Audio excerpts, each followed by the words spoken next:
Ndabasuhuje bakunzi b'Ingenzi TV mbifuriza kugira ibihe byiza. Muri ruhago nyarwanda mu ikipe ya AS Kigali Women Football Club cyangwa se ikipe y'abagore Ishyamba se ryiru umutoza Mukamusonera Theogenie biramukomeranye.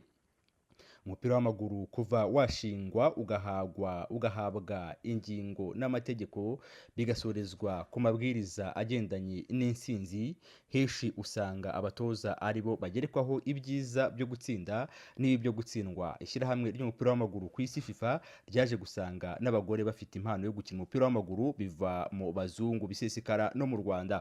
Ubu turi mu ikipe ya AS Kigali Women Football Club itozwa n'umutoza Mukamusonera Theogenie ushobora gusohokamo kuko we gushaka intsinzi bisa n'ibyamwihishe. Haribazwa byinshi ku mutoza Mukamusonera Theogenie, hari aho yigeze kwirukanwa kubera guta inshingano, hari aho yigeze kunengwa ko nta bushobozi afite bwo gutoza nk'umutoza mukuru. Ese ubuyobozi bumukuriye bwo bwamuhaye inshingano bubona bishoboye? Bayingana yashyizwe mu majwi ko ari we wagaruye Mukamusonera Theogenie muri AS Kigali Women Football Club mu gihe hari abandi batoza bari bafite urwego rw'umupira w'amaguru kumurenza.